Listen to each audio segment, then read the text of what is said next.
Hello जी guys, कैसे हैं आप सभी। आज देख लीजिए कि हम सभी लोग पूरी अपनी पलटन जा रहे थे मेला देखने और हमारे साथ हमारी रुमाना बाजी भी थी, हमारी अकीला बाजी भी थी और हमारी जमीला बाजी भी थी और हमारी शकिया खाला भी थी और हमारी बड़ी बहन नाजिया आपा भी थी और हमारी सबसे छोटी बहन नुसरत आपा भी थी और हमारी एक सबसे बड़ी बहन जो आप लोग नाम बताइए सदिया खाला भी थी और हमारी सबसे छोटी बहन एक रुकैया आपा भी थी।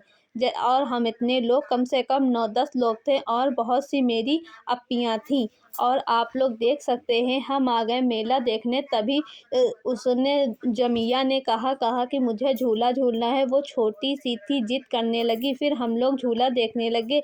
झूले पर बहुत भीड़ थी तो हमने मना किया, मगर वो उसने जिद पकड़ ली कि हमें झूला झूलना है, पानी पूरी खानी है। तो मैंने कहा तुमको तो पूरा मेला ही देखना है। तो उसने बोला हाँ मुझे सब खाना है और सारे झूले झूलने हैं। मैंने कहा चलो ठीक है, अभी देखती हूँ। फिर मैंने देखा कि यहाँ पर जो है वो कोल्ड ड्रिंक बिक रही थी, सारे फ्लेवर की थी। फिर हम सब ने खड़ी होकर कोल्ड ड्रिंक पी। बहुत लंबा बिल आया, मगर हम लोगों ने खूब एंजॉय किया। फिर उसके बाद में उसने जिद की तो ये बैलून लेने की, तो हमने उसको बैलून नहीं दिलाया, उसको हमने एक अच्छी सी डॉल दिला दी। फिर हमने पॉपकॉर्न और ये भेलपूरी खाई। भेलपूरी बहुत तीखी थी, पानी पीने का मन कर गया। फिर हम आ गए यहाँ पर देखने के लिए कि और क्या-क्या है खाने के लिए, क्योंकि हम लोग जब भी मेले जाते हैं तो सबसे पहले खाने-पीने की चीज़ें देखते हैं, क्योंकि हम लोगों को खाने-पीने के अलावा और जल्दी कुछ समझ में नहीं आता है। तभी यहाँ पे बिरयानी भी बिक रही थी। हमने 10 प्लेट बिरयानी ली और सभी लोगों ने खाई। छोटे बच्चे साथ में तो उन लोगों ने थोड़ा-सा सामान रेगा भी कर दिया। मैंने कहा चलो ठीक है, कोई बात नहीं। फिर हम लोग यहाँ पे खस्ते खाने के लिए आ गए। सब लोगों ने खड़े होकर खस्ते खाए। उसके बाद में यहाँ पे भेलपूरी और पानी पूरी का साथ में एंजॉय किया। बहुत ही चटपटा पानी था। आप लोग बताइए, आप लोगों को भेलपूरी पसंद है या पानी पूरी? प्लीज़ कमेंट में ज़रूर बताइएगा। फिर आगे हम लोग आ गए कि चलो देखते हैं और आगे क्या है। हमारे यहाँ चुर्रियाँ भी बिकती हैं, तो हम चुर्री की तलाश में भागते भागते उसकी खुशबू सूंघते सूंघते चुर्री के पास पहुँच गए। फिर हमको चुर्री मिली। फिर हम चुर्री लेकर मिट्टी के बर्तन देखने के लिए आ गए। तभी हमने देखा ये टठिया, क्योंकि हम लोगों को मिट्टी की प्लेट में खाना खाना बहुत अच्छा लगता है। फिर भी मैंने ये टठिया एक ख़रीद ली और ये टठिया हमें 50 रुपीज़ की पड़ी। आप बताइए कि मेरी ये टठिया आपको कैसी लग रही है।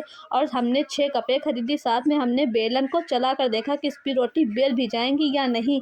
तभी हमने देखा कि रोटी रखने के लिए एक डब्बा भी लेना है, तो हम उसको देखने लगे। फिर भैया ने इसके बहुत रेट बताए। भैया ने इसका 300 रेट बताया। मैंने कहा 150 का होगा, तो उन्होंने कहा ठीक है 200 दो ले लो। तो मैंने 200 रुपये का ये भी ख़रीद लिया और अपनी भांजी भांजों और भाई बहनों के लिए ये मिट्टी के बर्तन छोटे छोटे ख़रीदे, जो हम लोग बचपन में खूब खेलते थे और ये बहुत जल्द टूट जाते हैं। इसलिए हमने सबके लिए 3-3 4-4 बर्तन लिए। उनकी तो पूरी दुकान ही खाली कर दी हमने। और फिर हमने एक गुल्लक लिया, क्योंकि उसमें हम लोग पैसे जमा करेंगे। बहुत बड़ा सा गुल्लक लिया है ये वाला। और इसके बाद में हम लोग चलने लगे। फिर देखते हैं और कुछ मिले तो ले लें। बट हम लोगों ने यहाँ से बहुत सारी ख़रीदारी कर ली थी और चलने में बहुत प्रॉब्लम हो रही थी। तभी मैंने देखा कि यहाँ पे हलवा पराठा लगा है और हमने हलवा पराठा लिया 1 किलो। फिर उसको भी रख लिया और इसको घर में एंजॉय करेंगे आप लोगों के साथ। फिर मैंने देखा यहाँ खिलौनों की दुकान लगी है, तो मेरा भाई कहने लगा अप्पी मुझे दिला दो। मैंने कहा नहीं मेरे पास पैसे नहीं। उसने बोला मैं 500 रुपये लाया हूँ, प्लीज़ दिला दो।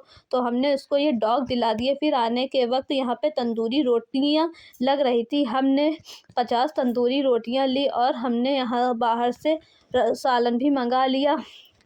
उसके बाद में हम लोगों ने खूब एंजॉय किया और वहाँ से आ गए हम लोग अपने घर के लिए।